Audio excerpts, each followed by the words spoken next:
Hey, my name is PolishLynx and welcome to Without Within 2. Hopefully this time the recording started. I don't know why I can't really check the hood of the software in these games. For some reason, never mind.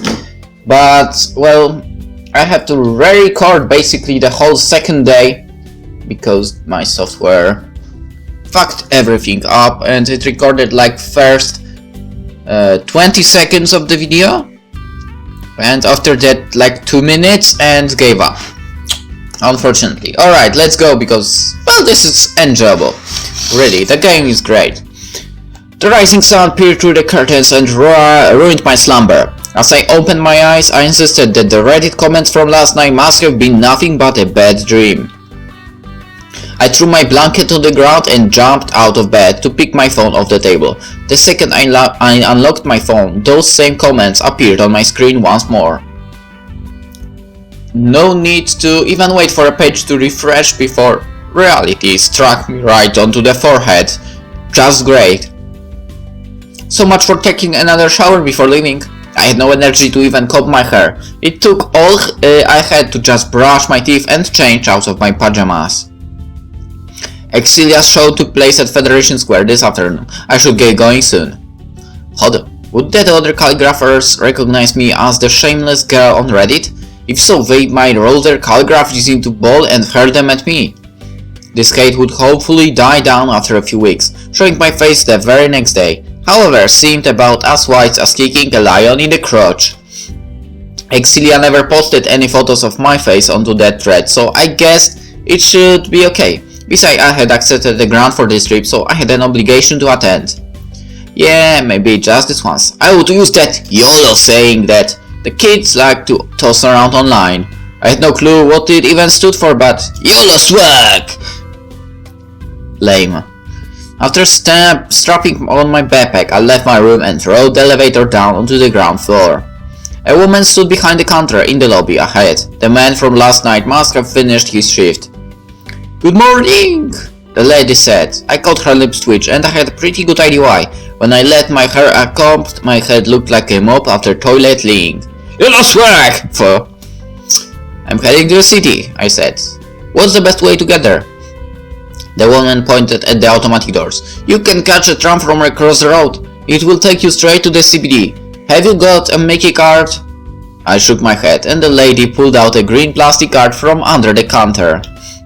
"Lucky last," she placed the card on the table. "There's a news agent just around the corner to your right. You can charge up the card there."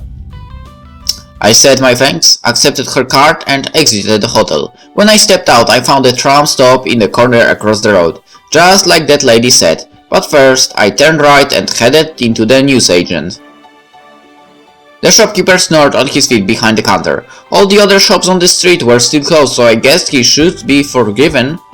I tiptoed up to the counter, trying to let this guy nap for just a few extra seconds. "Excuse me?" The man continued to tilt his head toward the side. I felt conflicted about whether to feel annoyed or be impressed that he could snooze while standing. I shifted a birthday cards display up to his side, hoping he would nudge into it and wake up. The man swayed and bumped into the stand, causing those cards to spill all over the floor. "Sorry," I stuttered. "I just wanted to wake you up." The man yawned, letting me smell his morning breath. "It's the third time this week, don't worry about it." I waved the Mickey card in my head. "Okay, top is up here, just enough for a few tram rides?" "Huh, $20 should do it." I pulled out my wallet and handed him a $20 note along with my card. The man pressed my card against the scanner on his table and it made a beep. "There you go." He dropped the card back onto my hands. I checked both sides of the card, as if expecting some sort of number to show up. The plastic card showed no change whatsoever, which meant I must play my trust in this half-asleep guy. Might as well be going for a skynap with the parachute given to a monkey. "So, what will happen if I have insufficient funds when I get off a tram?" I asked. The man answered with his snores as he had fallen asleep once again. Forget it. I left the store, crossed the road and waited at the tram stop. Beside me stood a chemist store that had yet to open. I checked out some of the Sony's display behind the glass. If I bought a power, could I look as big time as Excelia? Ah, hot, hot, hot, hot, too hot. Too hot yet. I mean the tea. I heard a honk behind me, and I spun around to see an oncoming tram scaring away a flock of pigeons. Good thing those birds had forced the driver to honk, or I might have missed this ride.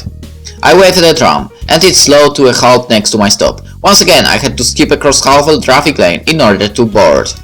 Unlike that free CBD tram from yesterday, this one required me to tap on with the Mickey card. Trying out new things in public never failed to make me sweat, as I felt like everyone had their eyes on me. There was a scanner positioned next to the door, so let's give it a shot. I pulled the Mickey card out of my wallet so fast I almost fumbled it. After pressing my card against the scanner, a green dot lit up on the panel. This should mean I was in the clear then. I exhaled in relief and put the card back into my wallet. When I gazed up at the passengers to show them my achievement, I realized none of them were even looking at me. The clock had yet to hit 9, so I never imagined these carriages would already be so full. This tram was heading for the city, so I guessed it made sense. From the outside, those carriages looked so stable, but now that I was standing inside, I needed to grab a handrail just to stay upright. Meanwhile, a guy beside me was eating his kiwi with a spoon while standing. He must be a local veteran, being unable to stand balance under this kind of condition at all.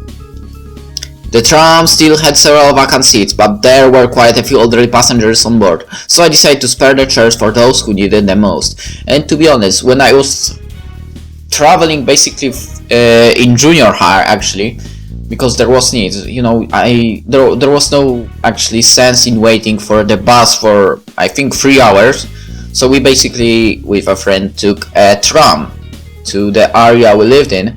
And yeah, we always tried to stay still without holding to the rail, or no, yeah, there was only that option.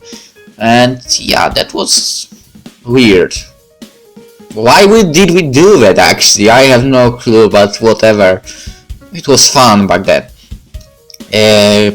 Continue.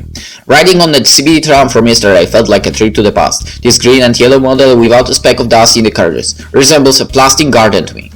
Once every minute or so, the tram would stop to let the passengers board and alight. The frequent pauses made me wonder if I would be better off walking.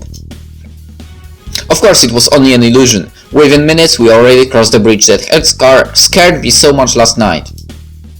The tram rounded a tight bend, causing me to lose my balance and bump into a girl who had just finished tapping her card against the scanner. "Oh, Vinty!" The girl turned out to be Excelia. I had almost failed to recognize her in those gym clothes. Her gym shirt and bicycle shorts revealed to me how much more feminine she looked than I did. I caught some of the nearby men stealing peeks at her chest and bottom. Well, I had the curves of a tree trunk, so I never had to worry about being checked out like that. I would check it out. Excelia had sweat seeping out of her forehead and arms, yet she still smelled as nice as the shampoo I had used last night. The sparkles around her continued to flash as always. In fact, the tram driver put on his sunnies to block her out. I wanted to confront Excelia about what happened already, but her big, glittering eyes melted away my anger. To begin with, I was the one who had hustled her into promoting me. Faulting others would only make me sink lower. A couple of passengers came walking towards us from the rear end of our carriage. Their eyes were on Excelia the whole time, of course. They took out their phones, but Excelia waved her hands to indicate no photos allowed. The duo limped away with their heads hanging between their slumped shoulders. "Must be tough without your guards around," I said, trying to hide the sarcasm and jealousy in my voice. Excelia scratched her head, looking at Lambert. "I like to be alone when I work out. You know, it's nice to live like a common folk once in a while." I gazed into Excelia's eyes, to see if she had meant for those words to be condescending. She blinked at me, looking as innocent as a newborn sleeping next to a puppy. Seriously, with a tongue that sharp, Excelia might as well be feeding me poo coated in chocolate. Better not, please. This must be why some celebrities hired advisors to keep their mouths and keyboards in check. Excelia could sure use one of those people. Maybe I should ask if she was hiring. Still, I got to witness Excelia's work ethic firsthand, exercising while on the road and all. If I spent my time running instead of envying, maybe I too could have a figure like hers in like 5 or 10 years. "Good luck in your show, this Arvo," I said. "I'll be there to watch." Oh, thank you. I hope you have fun, Excelia said, grinning once again without showing her teeth. Thinking about it, I had never seen her teeth in any of the posters or commercials she appeared in. Maybe she had braces or so on or something. Well, I'm going there to learn, not to have fun, I said, puffing my chest out a little. For just a moment I swore Excelia's eyes narrowed into glare, but her usual smile returned before I had time to react. I gazed out the window and recognized some of the tall buildings we passed. This tram had taken me back into the city in under 30 minutes. A male announcer spoke through the speakers and said something about us arriving in the free tram zone. Excelia pulled a sweaty Mickey card from her pocket and tapped it against the scanner. Quite a few other passengers began to tap their cards as well. Maybe trams in the CBD were free then. I followed suit, almost dropping my card from the nervousness. Excelia seemed to know what she was doing no matter where she went. Knowing her, I bet she had been invited to visit Melbourne many times before. Excelia pressed the stop button on the handrail and the tram parked behind a traffic light before opening its doors. I'll see you soon, Vinty! Excelia gave me a light bow before exiting carriage. She probably had a 5-star hotel booked in the city somewhere. I alighted the tram several stops later to buy breakfast from the convenience store. No better way to begin the day than eating a cold sandwich with egg that tasted like it had expired 3 days ago. When I exited the store, 2 trams crossed paths in front of me. The drivers exchanged nods with one another. With so many trams around, I wonder if the drivers sent to greet every colleague that he saw. I'm pretty sure in Poland the tram drivers do the same thing. I'm pretty sure also it's the same for the bus drivers. I actually notice it when they do it somehow. I guess the observing the word is kind of working for me. So I don't really remember much from that. Alright, I pulled out my paper map, which looked more crazed up than it did yesterday. Some of its edges had even been chipped off. No, I might be stingy on food, but not quite to a level where I would eat paper. The pieces must have fallen into my backpack somewhere. As I chewed on my sandwich, I scanned the map for my destination, Federation Square, a 10-minute stroll from Collins Street, which was where I stood right now. I put away my map and started to walk. Right as I finished my sandwich, Federation Square appeared into view, opposite a pedestrian crossing, a spacious plaza perfect for showcasing calligraphy. Calligraphers had already begun to gather around the square. A good few of them were taking photos of Flinders Street station located across the road. Even without doing a head count, I could tell there was well over 100 calligraphers here. I just hoped none of them would recognize me. Horse carriages formed a line on the road opposite Federation Square. Were these carriages for hire? Riding on one seemed fun, but that would have to wait for another time. I crossed the road and joined the other calligraphers at Federation Square. On the far side stood a couple of designer buildings, but the crowd had blocked my view of them. This guy standing next to me was on the phone and said something like, "Yeah, I'm on Fed Square." That must be what the locals call this place. Maybe I should start saying that as well to blend in. Those girls from the skydeck yesterday sat on the steps, no doubt complaining to each other about life again. One of them glanced up during their chatter. Our eyes met for a moment, yet her expression showed no change. She must have already erased my face from her memory. Fine by me. A man in a dark suit and red tie walked up to me. "Are you a calligrapher?" I nodded and he handed me a brush along with some ink, followed by a roll of parchment. "Excelia is scheduled to arrive at midday," he said. "Until then, all calligraphers are invited to showcase their works around the plaza." For a moment, I had hoped this guy might have been an agent who was scouting me as a potential talent. Dreams would always be dreams. Several other event staff issued the same gear to the other attendees. Nothing special at all about me, in other words. One by one, the calligraphers unrolled their parchments along the concrete, dropped onto their knees, and got to work. Some of them calligraphers took out their phones and snapped photos of their blank canvas. I bet they would post these pictures on social media and talk all big like they had already made it. In the corner, a girl was tracing some signs in the air with her fingers and mumbling to herself, "Must be a ritual of some sort." Meanwhile, another man sank onto his knees above the stairs, slapping his palms together in a praying position. I guessed he was channeling strength from the calligraphy gods. The staff had set up barricades to reserve a circle of space in the plaza. This must be for Excelia when she showed up. The staff had saved her more room than the rest of us combined. I peeked at the other people's works as I straightened my parchment across the ground. These guys might be weird, but once they put ink to paper, their strokes looked quite refined.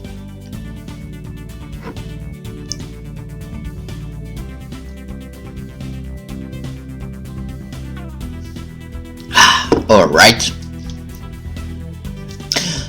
As I put down my backpack and lowered on my knees, I wondered if I should draw a star in the air. Without any rituals, I felt as dull as a pack of original flavored chips. Sorry to the original fans out there. My fingers trembled as I dipped my brush into the ink container. This was the first time I performed in public after all. When I walked alone my room, I held my chin high like I had no equal. No, I felt like everyone had their eyes on me, waiting to catch a mistake so they could laugh in my face. To my side sat a boy, with his parents standing beside me. He too had a brush in hand, but he had dipped in too much ink, causing half his page to turn black. With a slip of the hand, the boy painted a stroke across the pavement. Those poor parents bowed frantically at the even stuff while their kid giggled at the chaos he had caused. Well, I knew I had more skills than at least one person here. I wiped some sweat off my brows, feeling a little relieved. Great, so I would even use this innocent child for a moral boost. It usually took me around an hour to complete a piece of calligraphy. Today I needed the same amount of time just to paint one stroke. No way I could allow myself to mess up in public. Fifth Square was a tourist attraction, and as afternoon approached, more and more people started to show up. These tourists loitered around the plaza, eyeing our works with their arms either folded or locked behind their backs. I felt like a child having her homework critiqued by the teacher. Once in a while I would point my brush toward the sun, trying to look all artistic. Whenever someone walked by, I would stand up and stroke my chin, acting like some sort of master. 3 hours passed and I at last finished my piece. Just as I completed my final stroke, the plaza erupted into whistles and applause. Oh, had these people finally recognized my greatness? The crowd separated, forming a lane for Excelia and her 2 guards to walk through. Should have known these people would never cheer for the likes of me. Having a sigh, I too joined in with the crowd.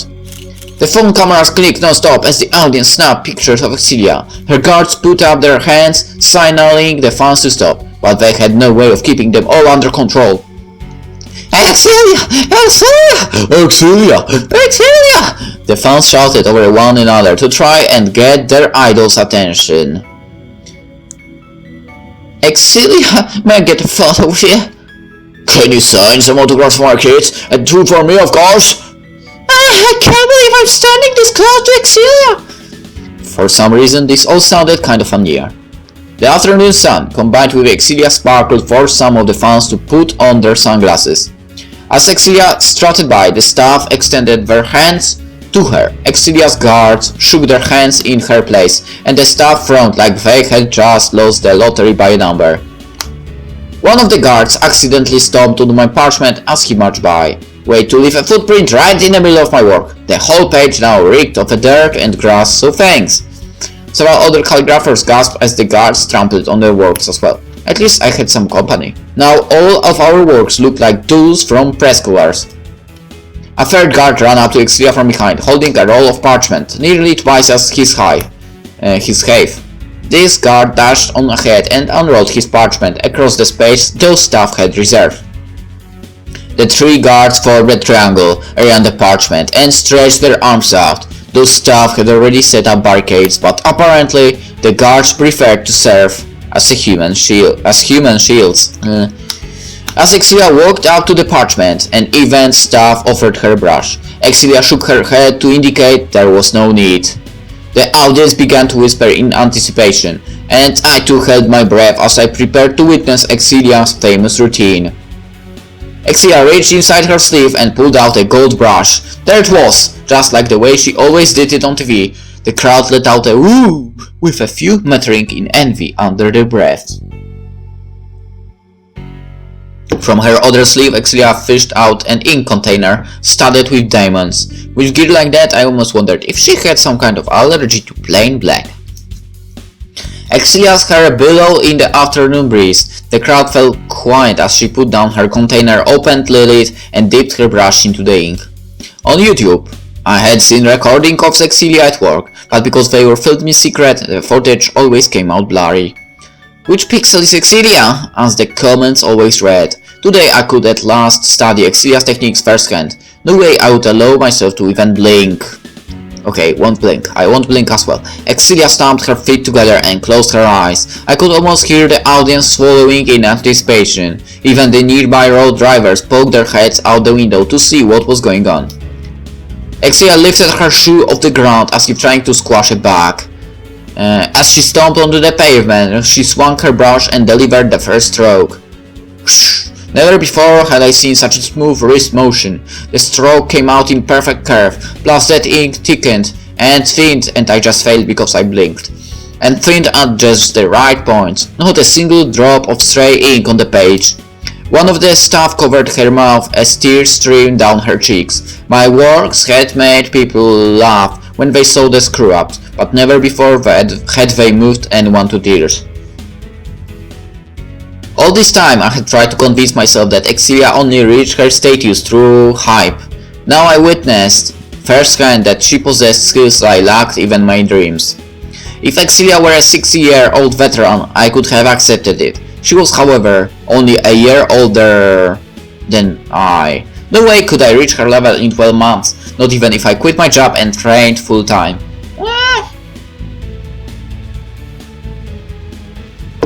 24/7, 365 days, you might be able to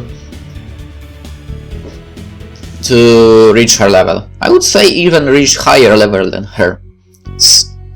This must be what they call talents. I had the heart to climb, but without any gift, I might as well be scaling a tower with a stepladder. How wished we could all have been born equal. Excelia continued to swing her brush in rhythm, as if performing a dance. That crying stuff from earlier had passed out completely. With strokes this precise, I suspected Excelia might actually be a robot, but her lines also possessed a human quality that machines could never replicate. Another staff with tears in her eyes picked up a mic from the table and spoke with her cracking voice. "And now it begins with great pleasure to present this highlight video of Miss Excelia." The staff pointed toward the widescreen standing on top of a stage. We turned our attention to the display. God damn it, and waited for the film to roll. At such a young age, Excelia had already achieved enough to warrant a highlight video. No wonder why so many people envied her. What about my video? Getting trolled on the streets, being late for work, becoming a YouTube sensation. That last one sounded nice on the surface at least. Dang, becoming a YouTube sensation? That really sounds nice. But whatever. The screen switched on, showing the top of Excelia's head. This footage was shaking so much that I wondered if the cameraman was a toddler. I could barely pick out anything in the video. The film stabilized after a few seconds and I saw calligraphy painted along a brick wall behind Excelia.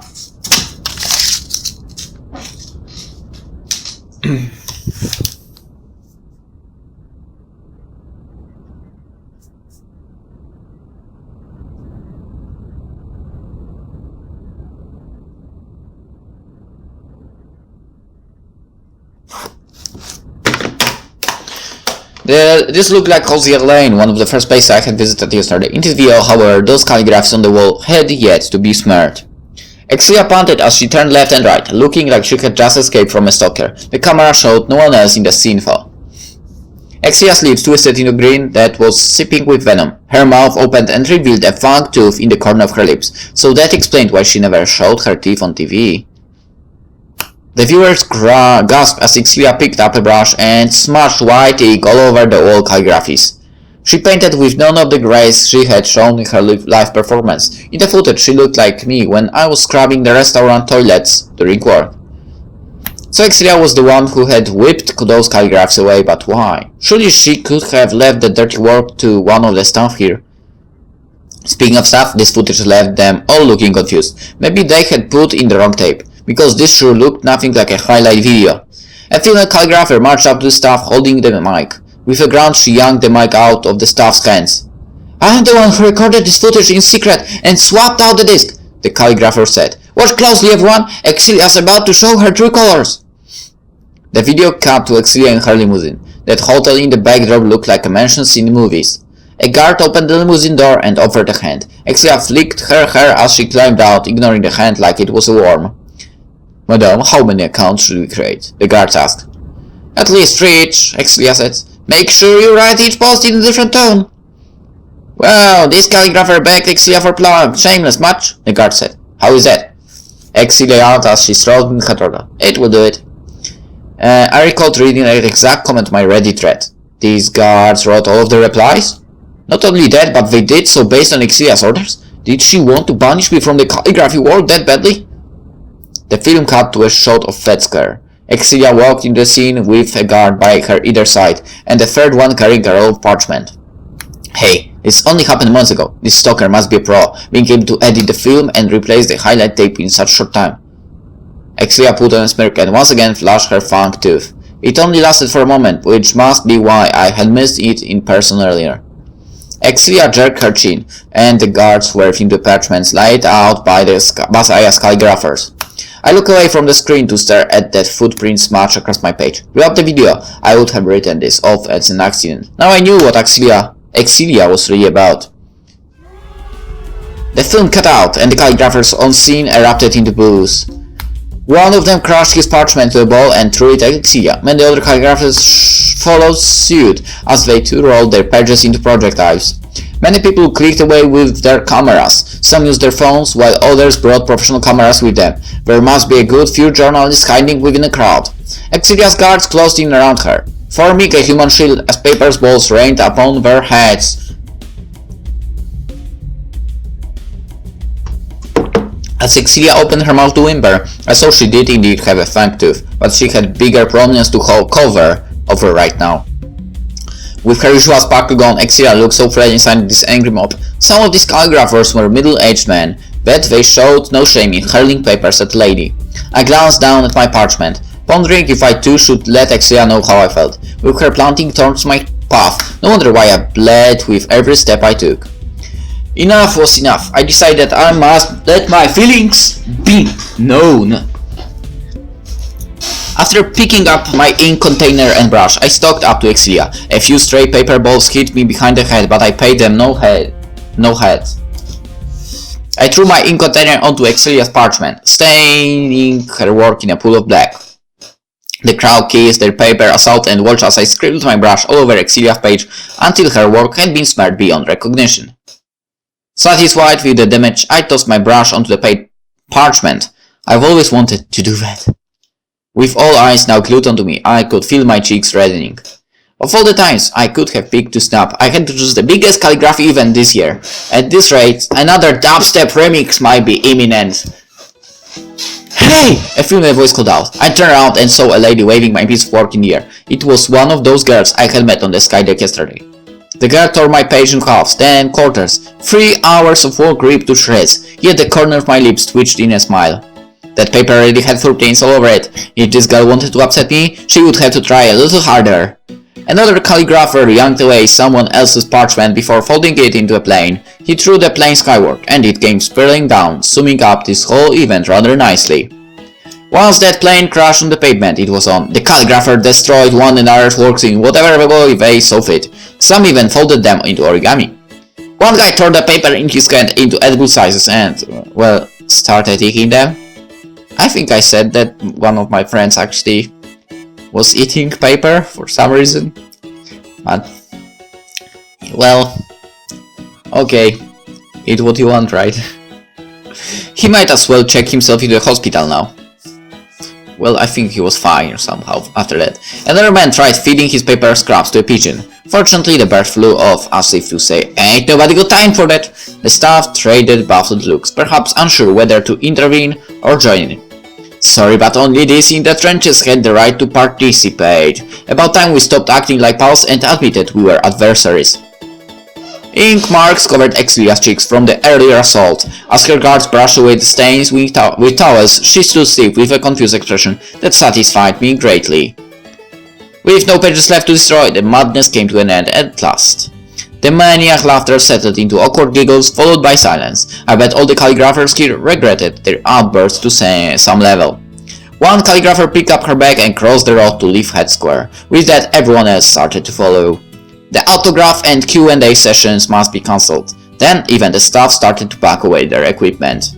Soon, the entire crowd had dispersed. Torn scraps of paper littered the plaza, serving as the only evidence of this event ever taking place. The cleaner would probably drop by later and stick all of our names onto voodoo dolls. I kind of started this whole thing, so let me be the one to apologize. Birds chirped as they continued to search for food scraps around Fed Square. Meanwhile, I gazed up to see the sun had already begun its descent. The large bell chimed to my right, and I assumed it came from the church on the street opposite. My return flight took off at 7 AM tomorrow, so I had best get an early sleep. I put on my backpack and shuffled up to the crossing. As I waited for the light to turn green, I peered over my shoulder at Excelia. She sat on the stairs of Fed Square with her hands wrapped around herself. With her head hanging low, she looked like a child who had just lost her mother. Now that Excelia no longer had her sparkle, the pedestrian strolled by without even noticing her. This must be how I look when I try to sell my calligraphies on the street. All this time, I had wanted to swap places with Excelia, even if it must come at her expense. Now that she had collapsed face first of her pedestal, why did I find myself frowning?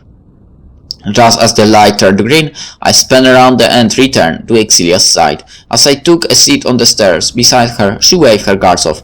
"You guys head back to the hotel first." "But please, Excelia, I said leave!"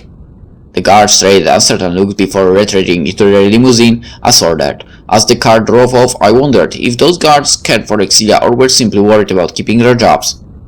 "Just one mistake and it's all over," Excelia said. She smiled, but the way her lips quivered told me she was fighting back tears. "You saw how I tried to ruin your car, Vinty. Go on, make fun of me." I stayed silent for a while, as if trying to think of a witty insult. After some thought, the right words came to me. "Let me shout you to that meal I promised," I said. Excelia blinked at me, confused as if we no longer spoke the same language. I got up, patted dirt off my bottom, and offered Excelia a hand. When she gave me no response, I pulled her up by force and dragged her into a tram.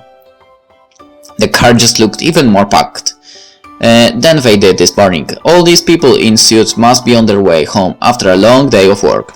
I tapped on with the Mickey card, and at least Excelia still had enough awareness to do the same. After putting the card back into my wallet, I pulled Excelia deeper in the carriage.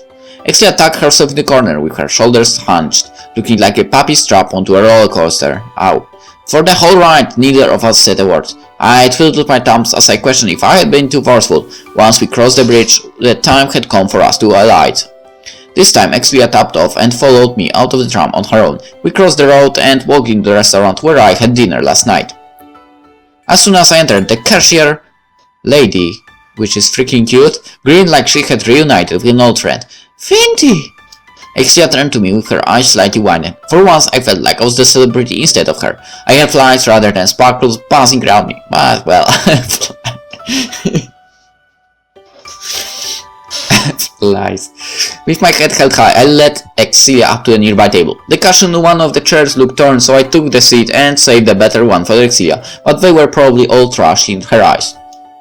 Once we both sat, the restaurant lady came over to hand us a menu. "Hey Vinty, this is a friend girls?" I nodded. "This is Excelia." The lady put a hand over her lips. "Shit! The famous calligrapher! I've seen her in commercial stuff! Damn!" Excelia lifted her brows, no doubt surprised that the waiters would drop on the S-bomb on their customers. That would never happen in those 5-star restaurants Excelia frequented. But that's what makes it better. Really.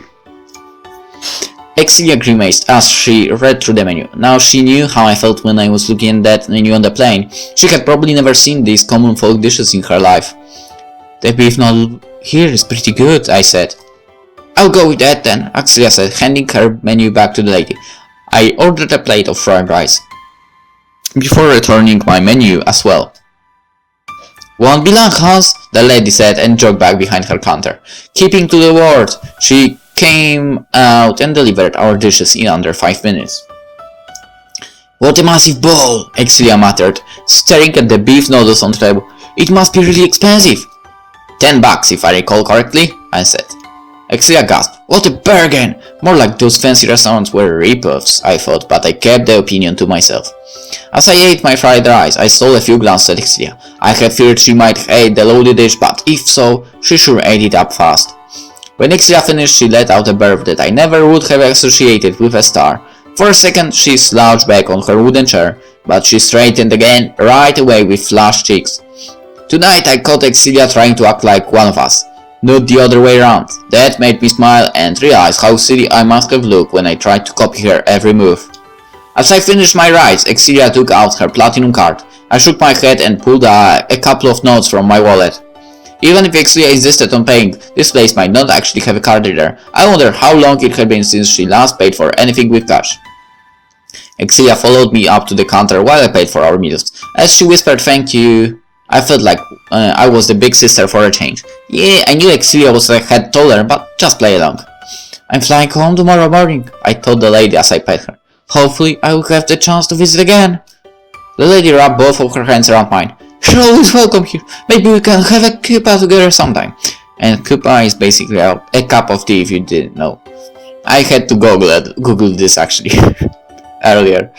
I had no idea what a cuppa was, but I still smiled and nodded. With her hands on top of mine, I noticed this lady had a couple of cheap nails that might have broke during work. However, I don't even know if I spelled it correctly.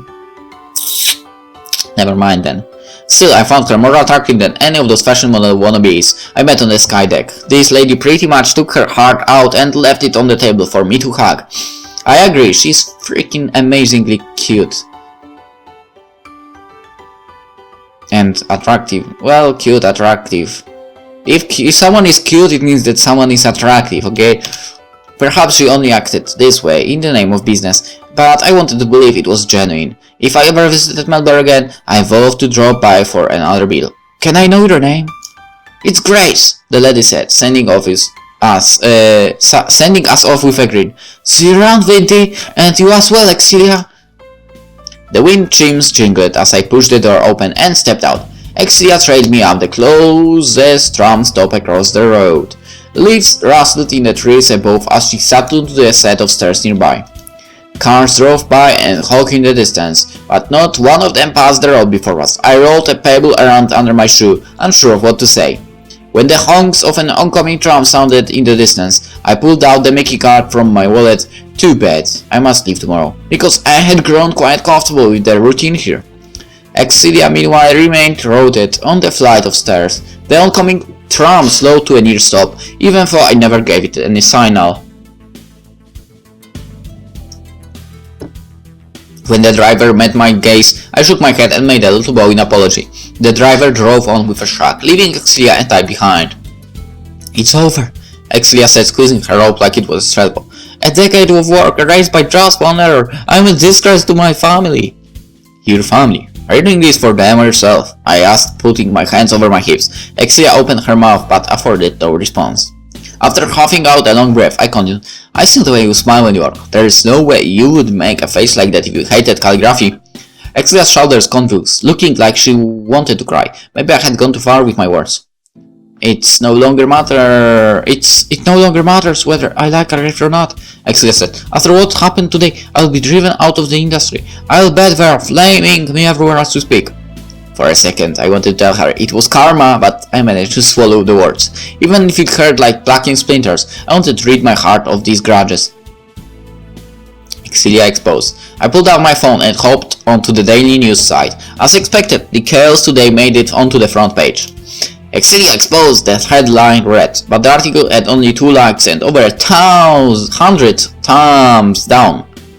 I scrolled down to the comment section and read exactly what I had anticipated. With a smile, I flipped the phone around to Excelia to see. Latest comment. Best show ever! I got quite a lot out of it. The calligrapher there were also sweet, really proud to be in this circle. Another clickbait headline, voted down. Good luck to Excelia and everyone else who showed up today. Haters gonna hate. Hi. Excelia squeezed her eyes shut as tears rolled down her cheeks. I leaned in to coil my arms around her while she wept. I don't want to quit calligraphy! Excelia managed to speak through the tears. There were in fact plenty of hateful comments on that page, but the majority of us understood. I stroked Excelia's hair while her sobs settled into whimpers. Good thing the streets looked deserted, or this would be all over the news. When Excelia's name came up, people thought of the face that graced banners all over. Men liked to swap her head with those of nude models. I had almost forgotten she was person above all else. If I could snatch away Excelia's status and claim it for my own, I might sell my soul for the chance. Excelia shared my passion for calligraphy, yet I was willing to rob her right to pursue what she loved. I let go of Excelia as she brushed away the last of her tears. The way her lower lip stuck out told me she must have forced herself to calm down for my sake. I stroked a hand across Excelia's arm in farewell. It's been a fun 2 days. I'm glad I came. With that, I turned to check the round title printed on the lamppost, but Excelia grabbed my hand from behind. I'll drive you home. There is no need, my hotel is nearby anyway, I said. Excelia ignored me and still made a phone call. In another 5 minutes, her limousine pulled up in front of us. The driver exited his car to open the front passenger door for Excelia. As Excelia climbed in, she lowered her head at the 3 guards sitting inside. That must be her apology for the outburst from earlier. Really, my hotel is closed, I said, waving my hands to decline this offer. Really, just get in, Excelia seized my wrist and pulled me into the car as if she was kidnapping me. After going back into his limousine, the driver glanced over his shoulder and asked if I knew the way. I gave him a nod. Just go straight ahead.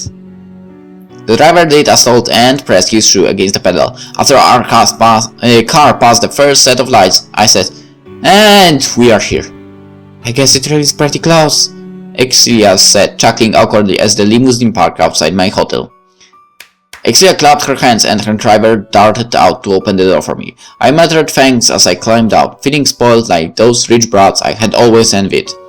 The driver pushed the door closed before returning onto his seat. I had hoped the hotel staff might peek out and mistake me for a celebrity, but the only thing that greeted me was the evening wind.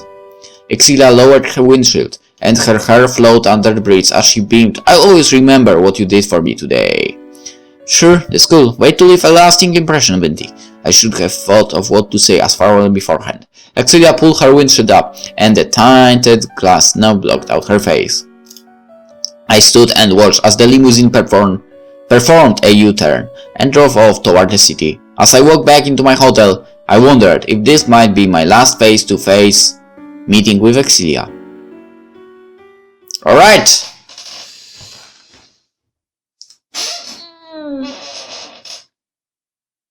Let's end the episode here, of course, and the next day will be in the next one, so hope you enjoyed it. And see you then. Bye!